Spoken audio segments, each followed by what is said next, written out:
Խնդրում եմ դարձնեք ձեր աստվածաշնչները Սաղմոս 41 Պիտի կարդանք այս հիանալի բաժինը Աստծո խոսքից եւ այս ենք կարդում Երկողների գլխավորին Դավիթի Սաղմոս Երանի նրան որ հոգս է անում աղքատի համար Նեղության օրումը Տերը կփրկե նրան Տերը կպահե նրան եւ կապրեցնե նրան նա երանելի կլինի երկրի վրա իր թշնամիների ցանկությանը դու չես մատնիլ նրան Տերը կմխիթարե նրան տկարության անկողնում դու նրա բոլոր անկողինը կփոխես իր հիվանդության ժամանակումը Ես ասեցի Տեր ողորմիր ինձ եւ բժշկիր իմ անձը որովհետեւ քո առաջին մեղանչեցի Իմ թշնամիները չար են խոսում ինձ վրա ասելով Նա երբ կմեռնի եւ անունը կկորչի Եվ եթե մինը ինձ տեսնելու է գալիս ունայնություն է խոսում Նրա սիրտը անօրենություն է հավաքում իրանում եւ դուրս է գնում ու ասում ուրիշին Ինձ ատողները միասին փսփսում են ինձ վրա եւ չարություն են հնարում ինձ դեմ Անօրենության բան հասավ նրա վրա եւ որ վայր ընկնի այլևս վեր չի կենալ Իմ հատուկ բարեկամ մարդն էլ, որ նրան հուսացա, որ իմ հացս ուտում էր, ոտը բարձրացրեց ինձ վրա։ Բայց դու Տեր, ողորմիր ինձ եւ կանգնեցրու ինձ, եւ ես կհատուցանեմ նրանց։ Սրանով ճանաչում եմ, որ դու ինձ հաճություն ունես, որ թշնամիս չպարծենա ինձ վրա։ Բայց դու ինձ կպահպանես իմ անարատության մեջ եւ ինձ քո երեսի առաջին կկանգնեցնես հավիտյան Օրհնյալ լինի Տերը Իսրայելի Աստվածը հավիտենից մինչև հավիտյանս ամեն եւ ամեն Եկնավոր Հայր դարձյալ քո խոսքիդ ներքև են կանգնած քո ներկայությանդ մեջ Եվ Սուրբ Հոգիդ Աստծույթ ուղղությանը, լուսաբանությանը, օգնությանը եւ կարեկցությանը կարիք ունենք։ Տեր Աստված դու խոսիր քո ծառայիդ միջոցով։ Թող քո խոսքդ մեր սրտերի մեջ հնչի շատ հստակ, ազդեցիկ կերպով, որպեսզի Տեր մեր հոգիները փոխվեն, անապաշխարներ փրկության հասնեն, փրկվածները կահավորվեն եւ քո անունդ փառավորվի։ Շնորհիր ով Տեր քո ցայնդ լսելու ականջ եւ քո կամքդ կատարելու կամեցողություն Տեր Հիսուսի անունով ամեն Անցյալ անգամ սկսեցինք այս Սաղմոսի բացատրողական քարոզչությունը եւ տեսանք թե այս Սաղմոսը Աստծո ողորմածության կամ շնորհալի ողորմածության մասին է խոսում եւ դրան սերտելու համար այս Սաղմոսը 3 մասի բաժանեցինք։ Անցյալ անգամ մեր ժամանակի սահմանափակության շնորհիվ պատճառով միայն առաջին բաժնին կարողացանք նկատի առնել առաջին 3 համարների մեջ, իսկ այսօր Տերը պիտի անդրադառնանք Սաղմոսի մնացյալ մասին։ Անցյալ անգամ տեսանք Աստծուն առաջին 3 համարների մեջ որպես առաջին կետ, որպես շնորհալի ողորմածության օրինակը։ Եվ տեսանք թե Աստված ինչպիսի տեսականի ձևերով ողորմած եւ շնորհալի է։ Այսօր Տերոջի շնորհքով երկրորդ բաժնում 4-ից 9 համարներում Աստծո այս ողորմածության հիմքը կամ պատճառը պիտի տեսնենք, թե ինչու է Աստված ողորմած, ինչ հիման վրա նա ողորմած պետք է լինի եւ ինչպես է իր ողորմածությունը ցուցաբերում։ Եվ երրորդ բաժնում 10-ից 13-րդ համարների մեջ նրա այս շնորհալի ողորմածությունը որպես ազատման միակ միջոցն է որ Դավիթը ներկայացնում է մեզ։ Ուրեմն նայելու ենք թե ինչու է հարկ Աստծուն լինել ողորմած։ Why should he be merciful? Նրա ողորմածությունը ինչ բանի համար է, ինչի պետք է։ Աստծո ողորմածությունը ում է պետք մեր հայերեն լեզվով։ 4-րդ համարից կարդալիս տեսնում ենք, որ Դավիթը Աստծուն խոսած իր ուղերձի մասին է գրում։ Եվ այսպես է գրում եւ ասում. Ես ասեցի, սա Դավիթի վկայությունն է։ Տեր, կամ Յահվե, ողորմիր ինձ եւ բժշկիր իմ անձը, որովհետեւ քո առաջին մեղանչեցի։ Նախ ասեմ, որ այս համարը հայերենով ողորմիր թարգմանված բառը, անգլերենով be gracious unto me, շնորհալի ողորմության մասին է խոսքը, եւ քիչ վերջը կբացատրեմ դրա մասին։ Բայց նախքան այդ բացատրությանը, ուզում եմ, որ այս երկու նախադասությունների միջև գտնված շաղկապ բառը նայեք, որովհետև։ Երբ որ կարդում ենք որովհետև Աստվածաշնչի մեջ, կամ որ, դա նշանակում է, որ այս բառի գործածությունից անմիջապես հետո նախադասությունը դրանից առաջ եղող նախադասության հիմքն է, պատճառն է։ Այդ պատճառի հիման վրա է, որ առաջին բաժինը իզորու է։ Դավիթը Տիրոջ ողորմությունն է խնդրում, որովհետև նա խոստովանում է, թե նա Աստծո առաջին մեղանչել էր, մեղք էր գործել, արել էր այնինչ, որ Աստված արգելել էր նրան անել, կամ եւ չէր արել այնինչ, որ Աստված նրան հրամայել էր անելու։ Եվ սա է մեղք գործելու կլասիկ դասական սահմանումը, իմաստը։ Ուստի իր մեղանչությանը անդրադառնալով եւ գիտակցելով, թե ինքը Աստծո առջև, Աստծո չափանիշին համեմատվելով, Աստծո պատվերներին համեմատված, կամ կարճ էր եկել, կամ զանց էր անցել էր, մեղք էր գործել։ Եվ այդ մեղքից ինքը հիմա ներում, քավություն, մաքրություն, ազատություն, կարող ենք ասել փրկություն էր խնդրում Աստծուց։ Ինչու՞։ Որովհետև մեղքը հանցապարտություն ունի, sin has guilt associated with it։ Դու չես կարող մեղք գործել եւ անպարտ մնալ։ Դու չես կարող օրենք կոտրել եւ անպարտ համարվել։ Կարելի է որոշ ժամանակ այդ պարտից փախուստաս, պրծնես, տակից փախնես, բայց դա չի նշանակում, որ հանցապարտ չես։ When you sin, you are guilty. Եվ այս guilt-ը, այս հանցապարտությունը, այս վիճակը, դրանից ներողություն կամ ներում, քավություն, ազատություն, փրկություն ստանալու համար Դավիթը Աստծո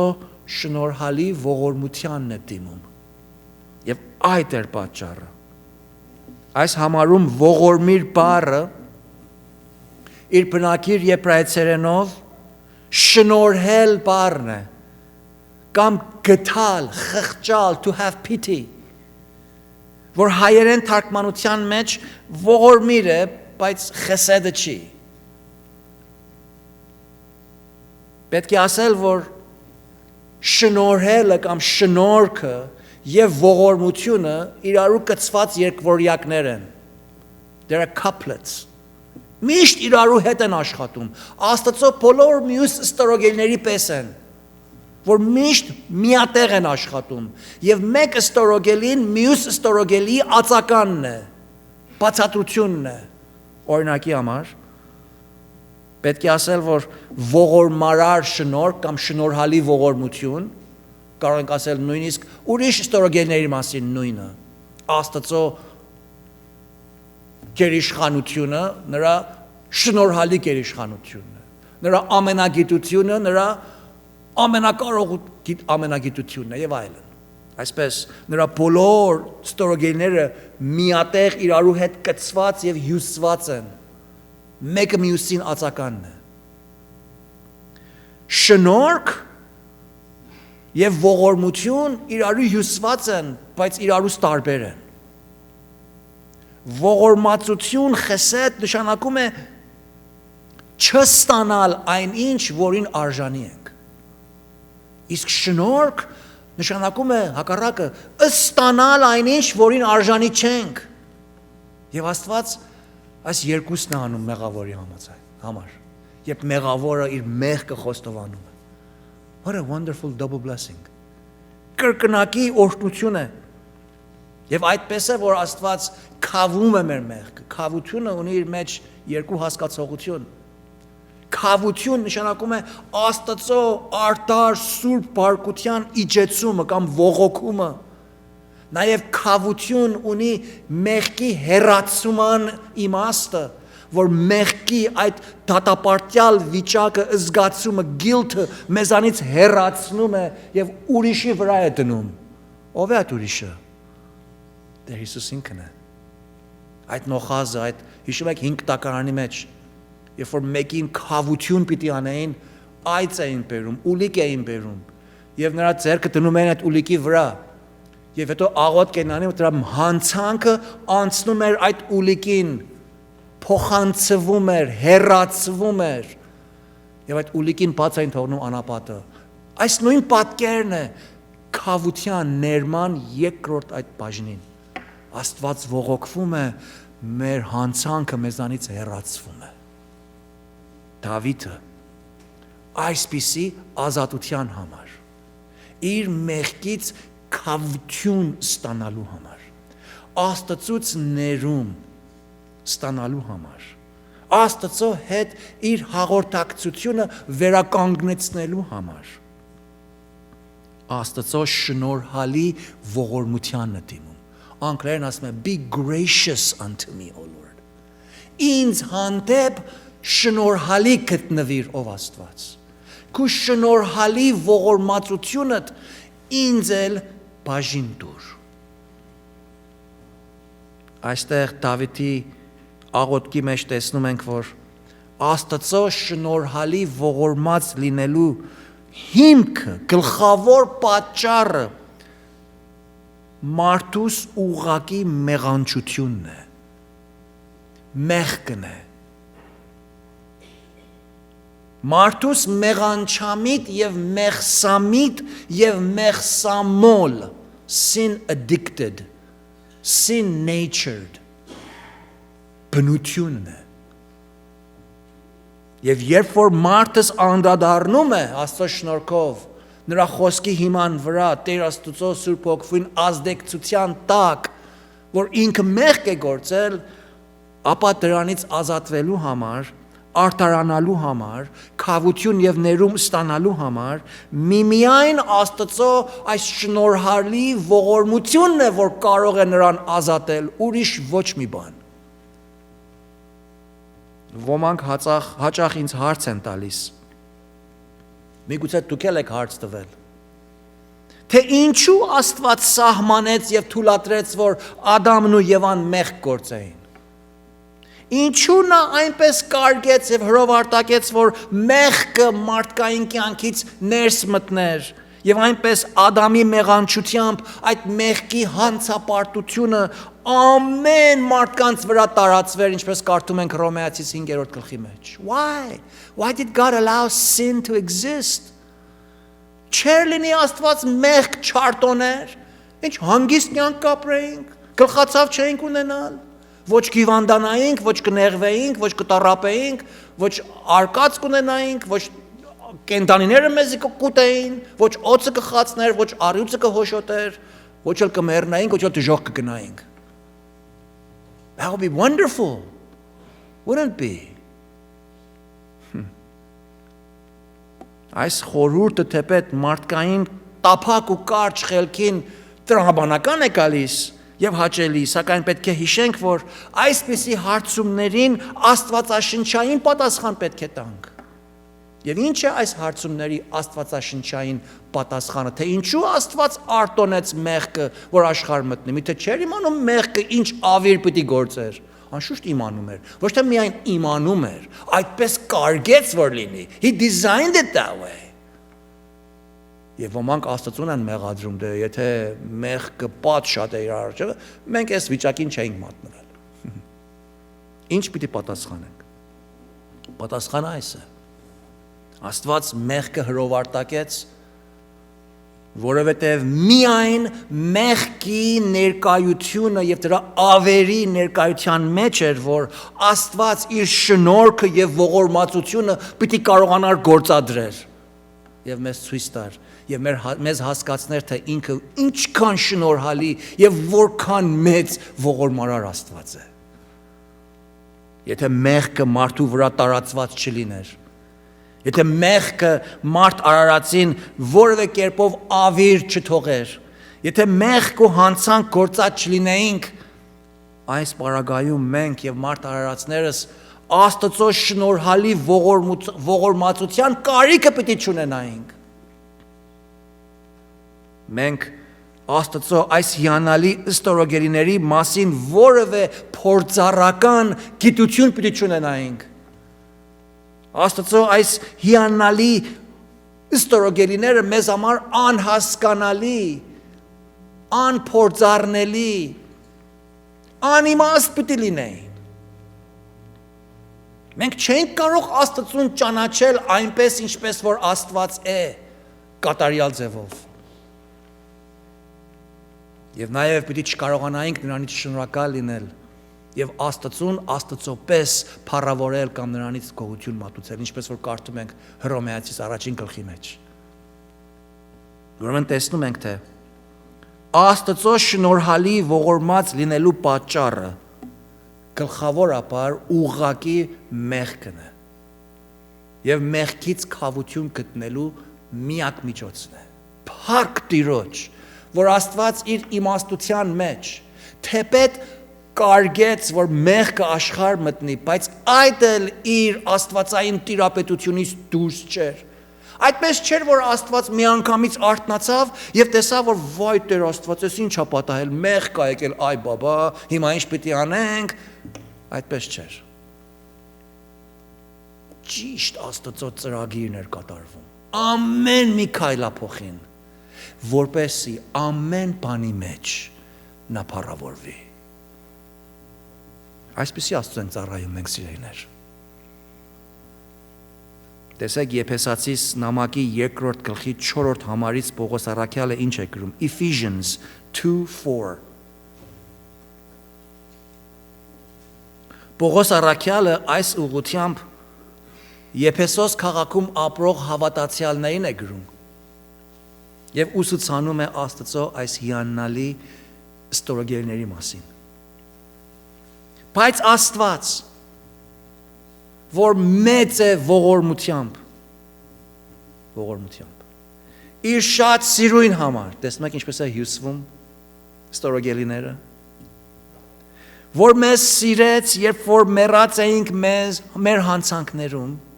կենտանի արավ Քրիստոսի հետ շնորհքով փրկված եք դուք։ Նրա հետ մեզ հարույց եւ երկնավորներումը նստեցրեց նրա հետ Քրիստոս Հիսուսի մեջ, որ նոր եկող դարերում հավիտյան ցույց տա իր շնորհքի գերազանց մեծությունը Քրիստոս Հիսուսի մեզ վրա ցույց տված քաղցրությունով, որովհետև դուք շնորհքով եք փրկված հավատի ձեռովը, եւ սա, այսինքն շնորհքը եւ հավատքը, ոչ թե ցեզանից է, այլ Աստծո պարգևն է, նվերն է, շնորհքն է, ոչ թե գործերից, որ մեկը չբարձենա։ Paul sums it up. Պողոս առաքյալը ծրարում է այս հիանալի ճշմարտությունը միայն մի քանի համարների մեջ։ Ապա Սաղմոս 41:4-ի մեջ այդ համարին դարձյալ նայելով նկատի ենք առնում, որ Դավիթը այստեղ խոստովանում է ասելով. Տեր, ինձ ողորմիր կամ ինձ շնորհալի ողորմություն ցուցաբերիր, եւ հետո ավելացնում է. եւ իմ անձը բժշկիր։ Հստակ է թե Դավիթը իր գործած կամ կատարած մեղքի մասին է խոսում, բայց բացահայտ չի թե որ մեղանչության է ակնարկում Դավիթը։ Չգիտենք իր կյանքում գործած որ մեղքի մասին է խոսում։ Թեպետ Աստվածաշունչը մեզ չի բացահայտում, սակայն մեկ բան շատ հստակ է, որ նրա գործած մեղանչությունը ոչ թե միայն իր հոգուն եւ հոգեվոր վիճակին էր ազդել, այլ դրա հետ միասին նրա մեղանչությունը նաև իր զգացական եւ կարող եմ ասել մարմնավոր, երկրավոր էության էր ազդել ու վնասել։ Նրան հիվանդացրել էր, նրան վատառողջ էր դարձրել։ Դրա համար նա իր անձի համար էլ բժշկություն է խնդրում։ Եվ Դավիթը իր մարմնի վրա,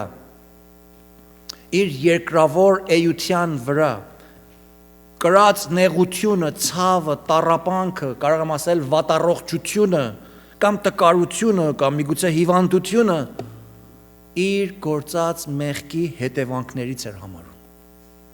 Հիմա պետք է այստեղ ուշադիր լինել, որ ոչ ամեն անգամ, որ մեկը հիվանդանում է, դա անպայման իր գործած մեղքի հետևանքն է, դա ուղիղ չի։ Սակայն ըստ Աստվածաշնչի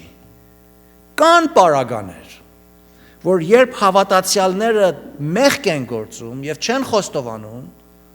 այդ մեղքը ուղղակի իրենց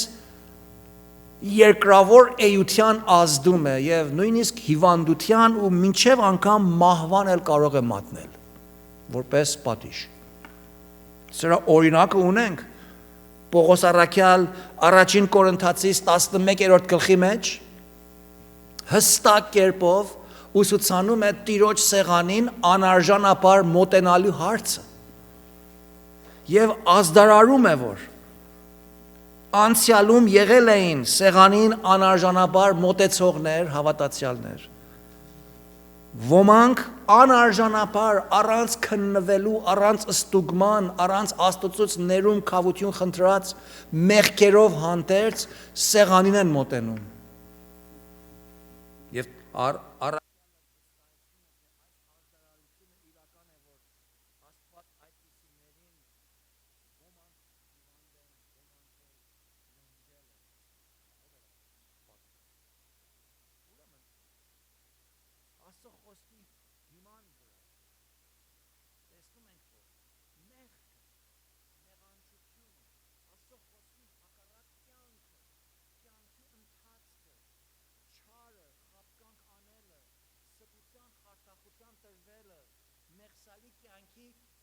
առօրյան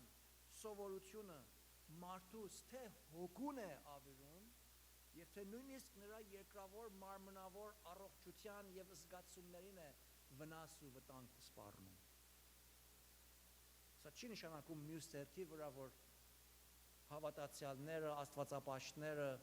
Աստծո հետ հաշտ հարաբերություն ունեցողները երբեք չեն հիվանդանում։ Այդ էլ ուղիղ չի։ Այդ էլ մյուս ծայրահեղությունն է։ Սակայն հստակ է, որ մարմինը մեղսալի ճանապարհով գործածողի համար վնաս է կրում։ Մեղքը ազդում է թե հոգուն եւ թե մարմնին։ Զեղ կյանքը, անսարսակ սեռային հարաբերությունները թե հոգուն են վնասում եւ թե մարմնին են հիվանդացնում։ Եվ զգացումներն են պղծում։ Սրանց նման հազար ու մի տարբեր օրինակներ կան, որոնց մասին կարող ենք գրքեր գրել, բայց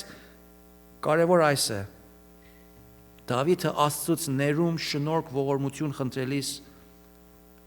աղերսում է թե իր մեղքի քավության համար եւ թե այդ մեղքի հետևանքով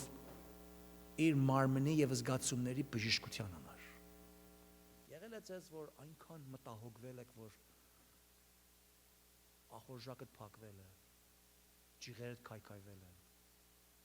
մարմինը ցավերի է ենթարկվել, գիշերը չես կարող հանգիստ քնես, մկաններդ սկսում են պրկվել,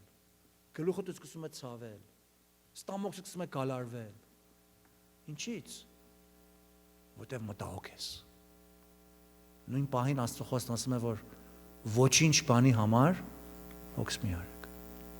Լավ է, հոգս չանեինք, միգուցե այդ հիվանդությունը չէինք ստանալ։ They're correlated, կապակից են։ Դրա համար, երբ մենք ներում ենք խնդրում, երբ Դավիթը ներում է խնդրում, նա խնդրում է իր հոգիի փրկության, ներման, ազատման համար, նաև խնդրում է իր մարմնի բժշկության համար։ Սաղմոս 103-ի մեջ կարդացինք քիչ առաջ։ Սաղմոս 103 առաջին համարից տեսեք, այս շարքը շատ կարևոր է։ Օրհնիր Տիրոջը ով իմ անձը եւ բոլոր ներսը նրա սուրբ անունը։ Օրհնիր Տիրոջը ով իմ անձը նրա բոլոր բարիքները մի մոռանալ, որ ինչ է անում, առաջին կետում։ Ներում է քո բոլոր մեղքերը։ Երբ որ մենք Աստծուց ներում ենք խնդրում, վստահ լինելու ենք, որ Աստված մեր մեղքերը ներում է, ոչ թե միայն 1-2 մեղքեր է ներում, բոլոր մեղքերն է ներում։ Այլևս Սատանան իրավունք չունի, որ կա մեզ ասի, որ տես, դու 15000 մեղք ես գործել, 14859 ներվել են, մնացածը չի ներվել։ Նրանք շատ մեծ են։ Այդպես չի։ Տեր Հիսուս Քրիստոսի արյունը մեզ սրբում է ինչ։ Ամեն մեղքից։ Առաքյալն ասում է, ես մեղավորների գլուխն եմ, բայց Տերը ողորմեց ինձ։ Օրհնիր Տիրոջը ով իմ անձս, նրա բոլոր բարիքները մի մոռանալ, որ ներում է քո բոլոր մեղքերը։ Հետո բժշկում է քո ամեն ցավերը, փրկում է քո կյանքը ապականությունից, պսակում է քեզ, շնորհքով եւ ողորմությունով։ Տեսնում եք ինչպեսի երկվորյակ են սրանք։ Կշտացնում է քո սիրտը բարությունով։ Մարդիկ այսօր ուզում են իրենց կյանքը կշտացնեն, հագեցնեն տարբեր բաներով եւ չի հագեցվում։ Դրամով չի հագեցվում, ընտանիքով չի հագեցվում, ճամփորդությունով չի հագեցվում, գնումներ անելով չի հագեցվում, դրամ շահելով չի հագեցվում, դրամ դիզելով չի հագեցվում, դրամ ծախսելով չի հագեցվում, զեղ կյանքով չի հագեցվում, թմրություններով չի հագեցվում, չի հագեցվում։ Ինչու՞, որտեվ կյանքը Աստծուց է տրված, Աստվածապատկեր է, մեր ներքին մարդը Աստծո լույսից լույս կաթիլ է։ Մեր ներսը մի բացություն կա, որ Աստծո շեյփն է միայն։ Աստված է հագեցնում։ Ասում է, երբ որ դու մեղքերից ես ներում ստանաս, երբ որ քո տկարություններից ես ներում բժշկություն ստանաս, երբ որ քո կյանքի ապականությունից ես դու դարձիկաս եւ պսակվես, շնորհք ու ողորմություն ստանաս Աստծուց, նաեւ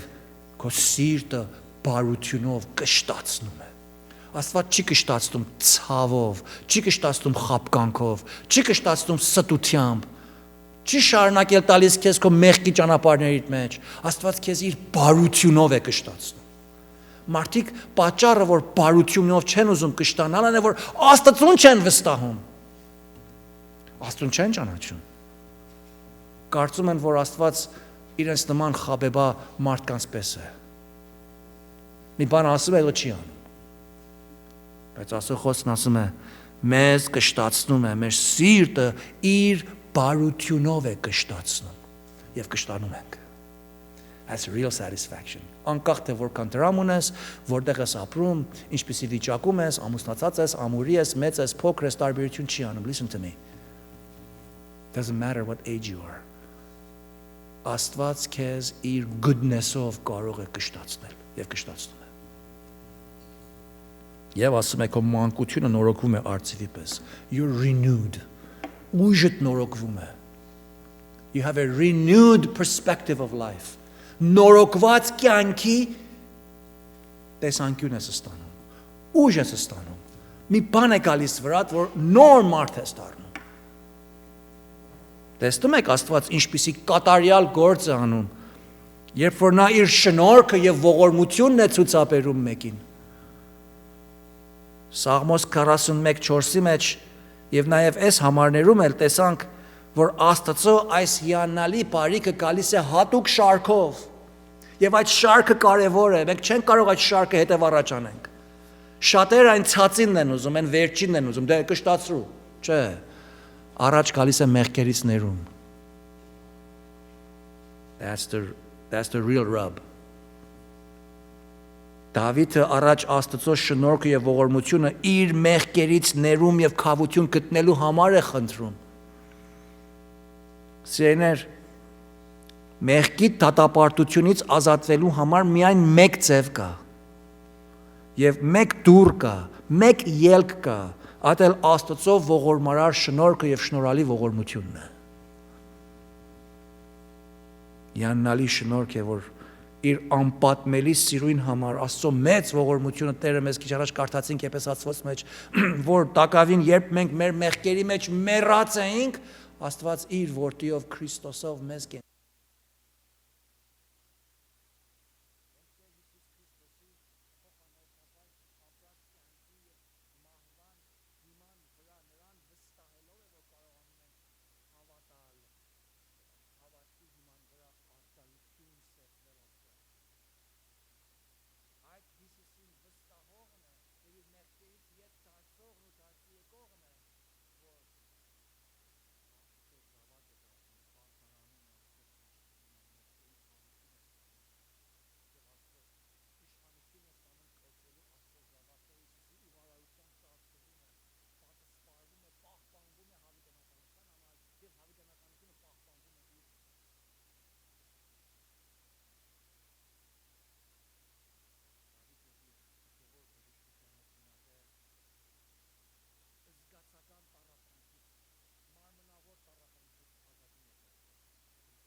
կարդում ենք այս համարի մեջ, թե նա քեզ բժշկում է քո բոլոր ցավերը։ Չի նշանակում, որ հավատացյալները այլևս ցավ չեն ունենա։ Եվ երբ որ հիվանդանան ու աղոթեն, անպայման Աստված նրանց կբժշկի, որտեղ բոլոր ցավերին պետք է բժշկի, եթե չբժշկեց իմ հավատքս է տկար։ Այդպեսի հավատացողներ կան։ Ցավոք սեր։ Այդ չի ուղի մասը։ Բայց ես համարը երբ կարդում ենք, թե մեզ մեր բոլոր ցավերից բժշկում է, սա նշանակում է, թե մենք մեր բոլոր ցավերի համար Աստծուն կարող ենք աղերս ներկայացնել։ Աստված երբեք չի ասում, որ գիտես, ես հատուկ բաներ եմ բժշկում, կանսեր, անբուժելի գլխացավ, դες բաների գործ չունի։ Աստված բոլոր մեր ցավերով հետաքրքրված է։ Թե ինչ կանի այդ ցավով, հենց նույն բանն անում, ինչ որ արավ մեղքով։ Ինչ կարծում եք ցավը Աստծուն surprise եղավ, մեզ surprise եղավ, Աստծուն surprise չեղավ։ Հաճախ Աստված ցավը ինքն է ուղարկում, որպեսզի մեզ մի բան ունի սովորեցնել։ Եվ Աստված միշտ եւ հաճախ կյանքի հասարակ եւ առօրյա միջոցներով է գործում։ Ordinary means of grace են ասում սրան։ Շնորհած հասարակ միջոցները, առօրյա միջոցները։ Աստված գործ է ածում բոլոր տվյալները։ Եթե այդպիսի միջոց չլինի, այդպիսի տվյալի բացակայության պարագայում, եթե Աստված կամենա, որ այս անձը պետք է բժշկվի, Աստված տակավին կարող է բժշկել։ Եվ այդ բացառիկ պարագաներում է, որ գեր բնական ձևերով Աստված իր հրաշքը գործում է։ Մենք բժշկությունների հավատում ենք, բայց ամեն կիրակի ժամը 11-ին բժշկության չենք հավատում։ There's something wrong. Աստված գերիշխան է։ Աստված ինչ ուզի կարող անել, բայց ամեն բան անում է Տերը, որպեսզի հայրը փառավորվի, ոչ թե որպես մարդիկ ծանուցանվեն, թե բժշկող է եկել մեր քաղաքը։ Ուշադիր լինելու ենք։ Երբ ասում ենք բոլոր հիվանդությունները Աստված մեզ կբուժի, այսինքն Աստծո համար անկարելի բան գոյություն չունի։ Աստծո աչքի առաջին բոլոր դժվարությունները լուծելի են։ Եվ իր կամքն է, որ կատարում են, նույնիսկ այդ դժվարությունները, այդ միկրոբները, այդ բակտերիաները, այդ հիվանդությունները Աստծո կամքին ենթակա են, նրանցից մի հատը Աստծո կամքից դուրս չի կարող ինքնագլուխ աշխատել։ Երբ որ COVID-ը եղավ տարիներ առաջ, մենք սկսեցինք աղոթել։ Եվ մեր աղոթքը այս էր. ով Տեր, այս բջիջին դու մեր վրայից վերցրու։ Դու ես հրամայել, դու էլ կարող ես վերցնես։ Ինչ եղավ։ Աստված իր ժամանակին, իր ձևով, իր մեթոդով վերցրեց։ Շատեր հիվանդացան, այո։ Շատեր մեռան, այո, ցավոք սրտի։ Բայց Աստված երբեք անակնկալի չեկավ։ Ուրեմն մենք Աստծուն այդպես պետք է վստահենք։ Շնորհալի ողորմություն։ Երկրորդ մի պատճառ, որ Դավիթը Աստծո շնորհալի ողորմությանն է դիմում, 5-ից 9 համարների մեջ են կարդում։ Եվ սա մեղքի անուղղակի հետևանքն էր։ Քիչ առաջ խոսեցինք մեղքի ուղղակի հետևանքների մասին։ Սա մեղքի անուղղակի հետևանքներն են։ Եվ դրանց համար է, որ Դավիթը Աստծուց ազատություն է խնդրում։ Տեսեք, նա ասում է 5-րդ համարից. Իմ թշնամիները չար են խոսում ինձ վրա ասելով։ Հիմա թշնամիները Դավիթի մասին են ասում։ Նա, այսինքն Դավիթը երբ կմեռնի, նրա անունը երբ կկորչի, այսինքն Դավիթի մահն են որոնում, Դավիթի չեղյալ լինելն են որոնում։ Հետո ասում է, եթե նրանցից մեկը ինձ տեսնելու է գալիս, եթե մեկը գալիս է, որ ինձ այցելություն անի, այցելության ընթացքում իզուր դատարկ ունայնություն է խոսում, պարապ խոսքեր է խոսում։ Եվ նրա սիրտը անօրենություն է հավաքում իրանում, այսինքն իր խոսքերի մեջից, մեր խոսակցության մեջից ինֆորմացիա է հավաքում անօրեն կերպով։ Վերջի լուրերն է ուզում հասկանա, ինչ եղավ, որտեղ գնացիր, ինչ կերարա, ամեն դիթեյլները։ Եվ որ ինչ անի, դուրս է գնում ուրիշին պատմի։ Այսպիսի մարդկանցից է ուզում ազատվի Դավիթը, իրավունք էլ ունի։ 7-րդ համարում, ինձ ատողները միասին փսփսում են ինձ վրա, սա բամբասողների մասին է խոսքը։ Չարություն են հնարում ինձ դեմ, չարամիտ են։ Եվ այսպես են ասում, 8-րդ համարը այդ անօրենների մտքում եղած չարամտությունն է, որ Դավիթը բարձրաձայնում է։ Այս չարամտները այս են ասում Դավիթի համար. անօրենության բան հասավ նրա վրա, եւ որ վայր ընկնի այլևս վեր չի կենալ։ Գիտեք ինչ է նշանակում։ Այսինքն այս մարդիկ, այս չարամիտները Դավիթի մասին իրարու ասում են, որ այս անպայման մի հատ մեղ կա գործել։ Տես ինչպես է պատժվում, այս շատ անօրեն մարդ է։ Հախ եղավ, աչքը դուրս գա։ Մյուս անգամ Աստծո դեմ սես բան չանի։ Այդ են ասում այս անօրենները, այս չար մարդիկը։ Եվ ասում են, որ երբ որ վայր ընկնի, էլ չի կարող վեր կենա։ Այս իրա պատիժն է, թող գրի։ Անիծում են մի խոսքով։ They're cursing him. Եվ նույնիսկ ասում եմ հատուկ բարեկամ մարդ, իմ ամենամոտիկ ընկերս, որ միասին նստում էինք, հաց էինք ուտում, հաց ուտելը միասին մտերմություն է ցույց տալիս։ Մենք ում հետ ենք նստում սեղան։ Մեր սիրելիների հետ, նրանց հետ ուզում ենք լավ ժամանակ ունենանք։ Ասում եմ իմ հացս ուտողը իր ոտը բարձրացրեց ինձ վրա, իմ դեմս կեցավ, թշնամի դուրս եկավ։ Սիրելիներ, եթե Աստված մեզ հանդեպ շնորհալի եւ ողորմած չլիներ, մենք էլ մեր դեմ պայքարող եւ մեր ճամփին թակարդ լարող եւ մեր ոչնչանալն ու կորսվելը փափակողի, այսինքն սատանայի դևերի եւ նրանց հետևող չար մարդկանց զոհ կդառնայինք։ Սակայն Աստված իր շնորհալի ողորմությամբ մեզ համար չար ուզողի ձեռքին չմատնեց, այլ նրանից ազատեց։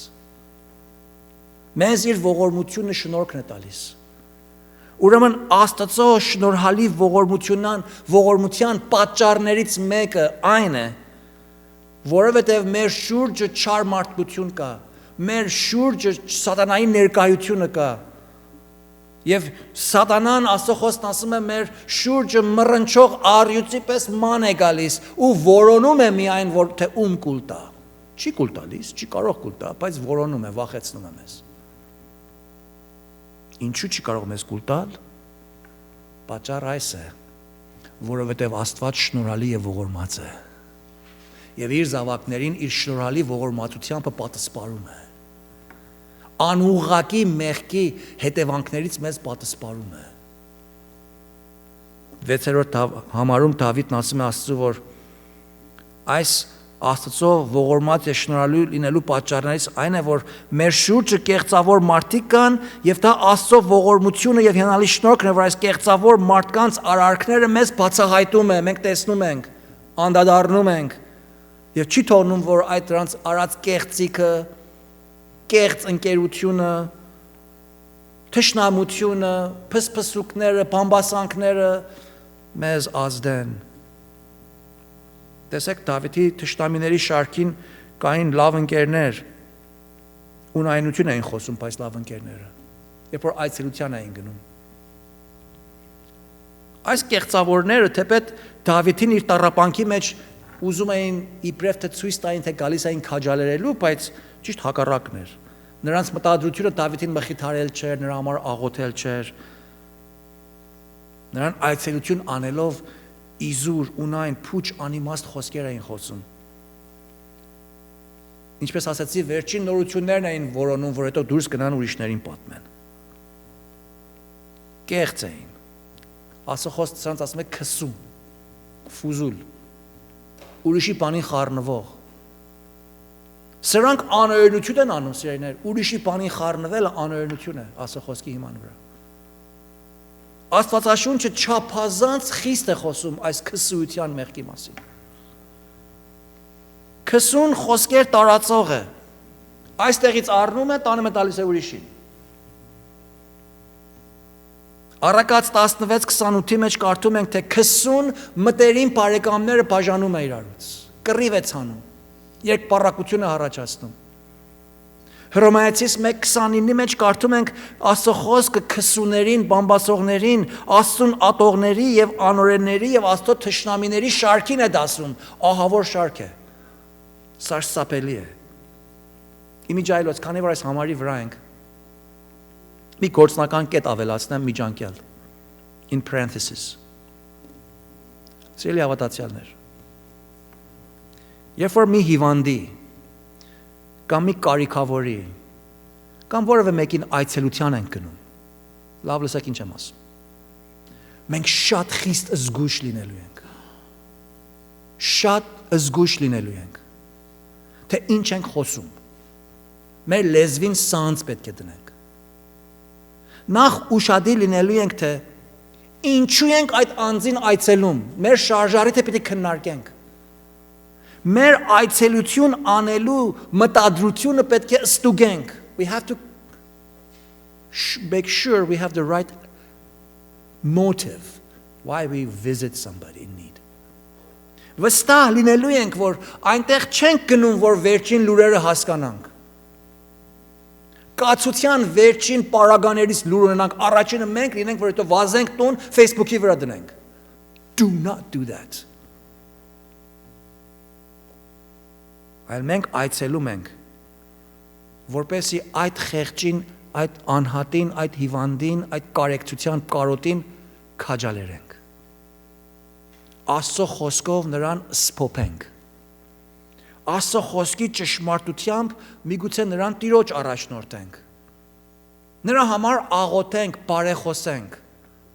նեցուկ կանգնենք իր դժվարության մեջ։ Եվ Աստծո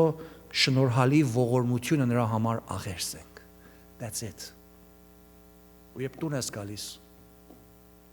խնդրում եմ քեզանից Facebook-ի վրա մի դնել, որտեղ ում այցելեցիր։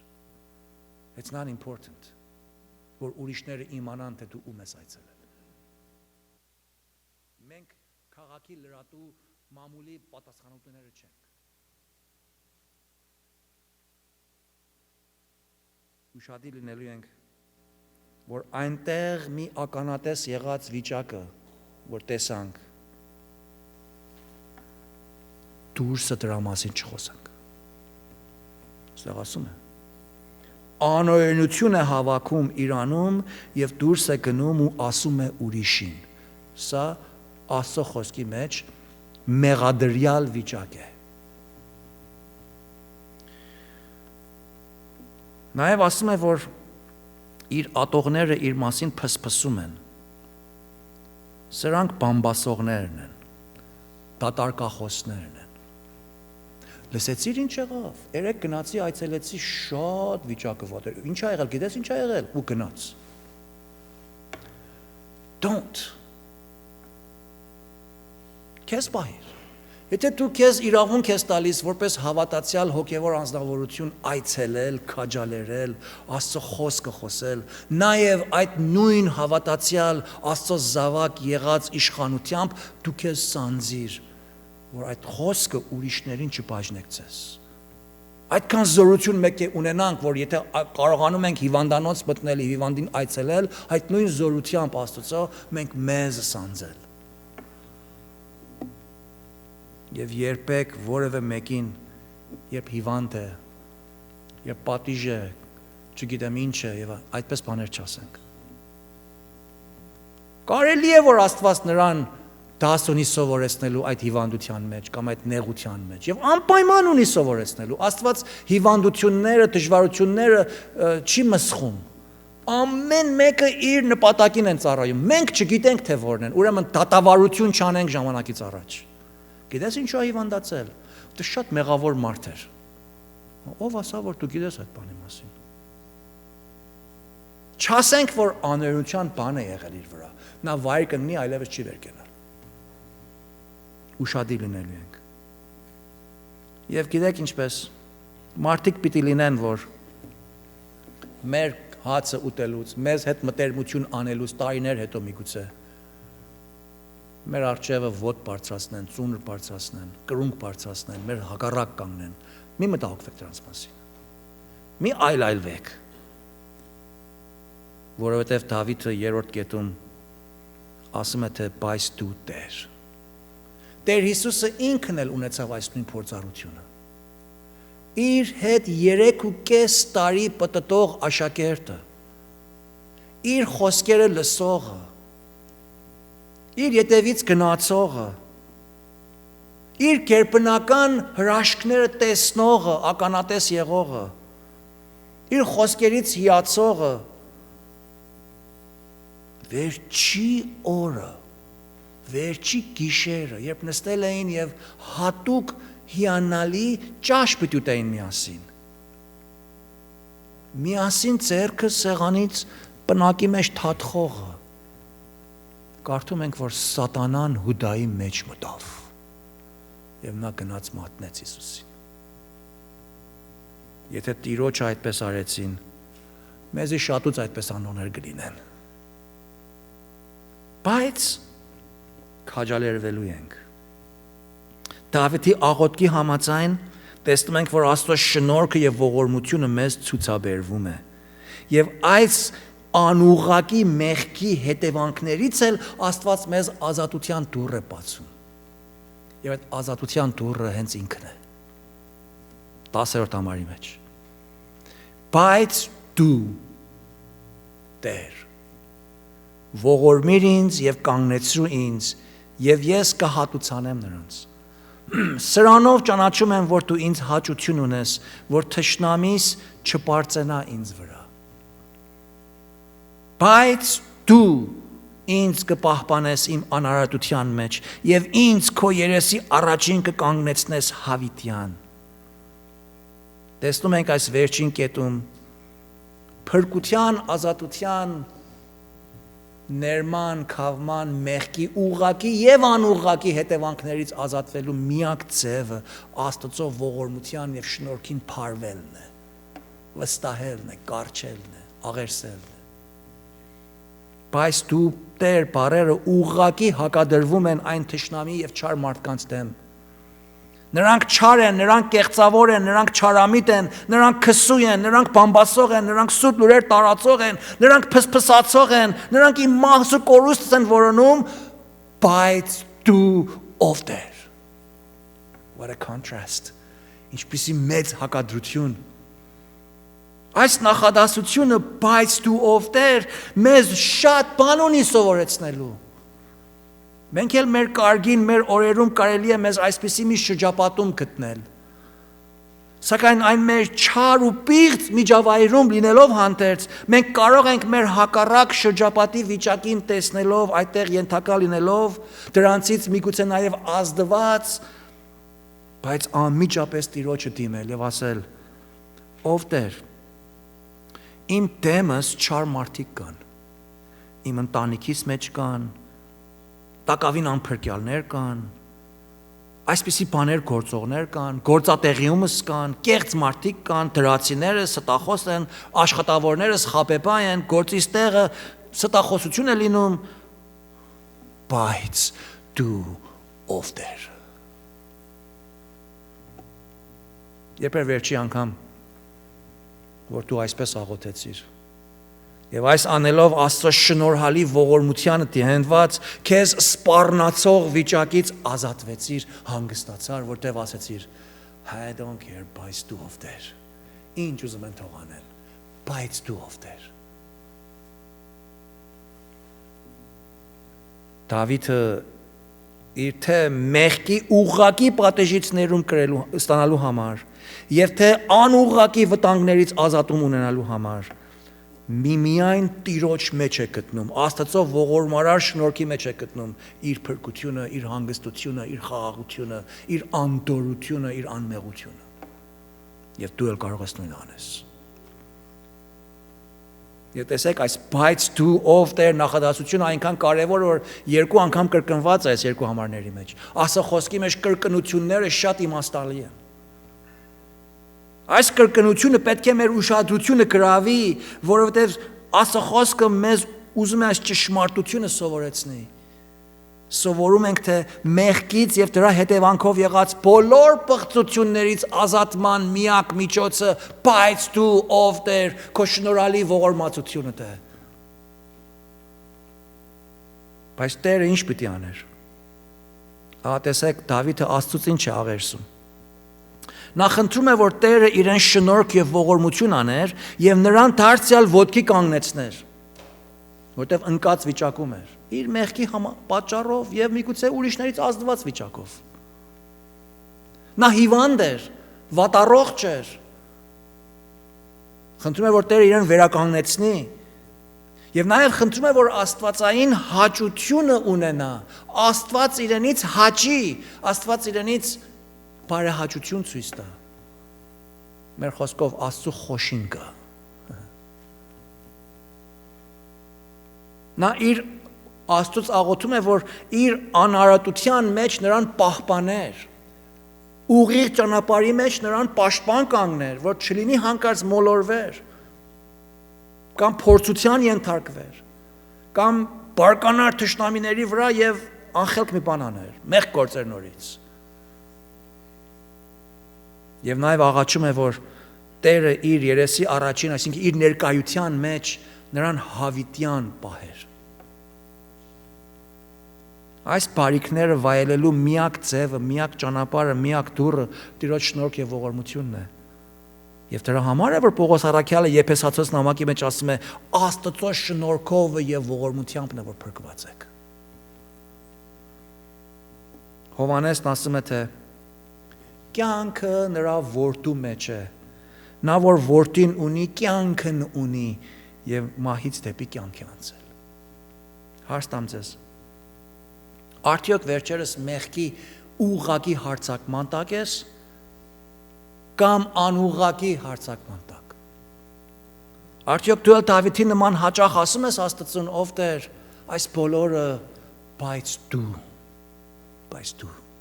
only you, ողորմիր ինձ,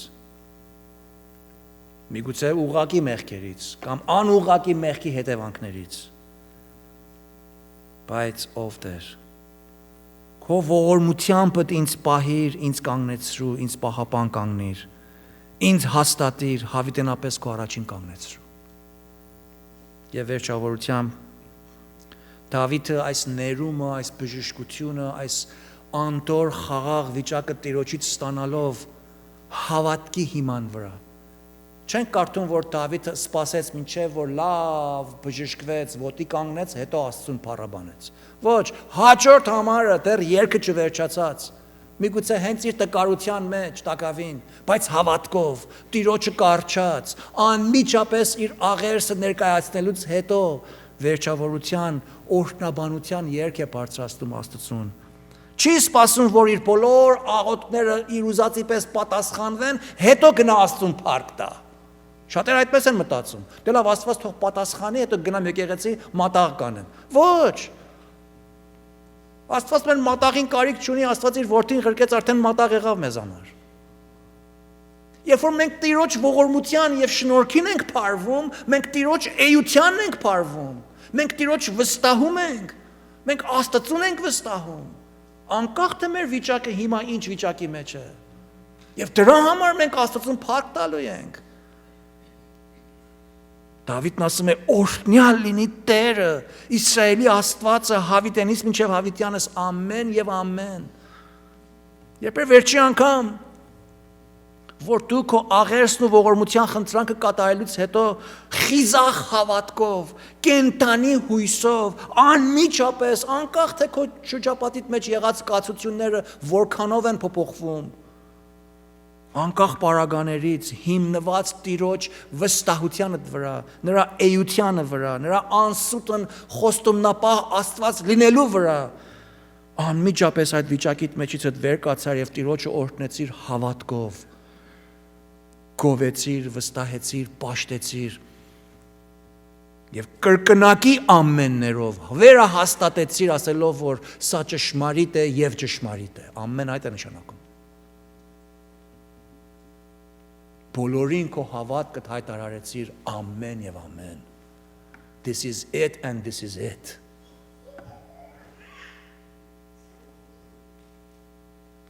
Աղոթքս է, որ սա լինի մեզանից յուրաքանչյուրի բաժինը եւ մեր առօրյայի փորձառությունը։ Աղոթենք։ Փառք ես մեր Տերը, քո հիանալի սիրույթ համար, մեծ ողորմությանդ համար, քո անպատմելի շնորհքիդ համար, որ դու ողորմած Աստված ես, շնորհած ես Տեր, սովորացրու մեզ, որ մենք էլ քո նման լինենք։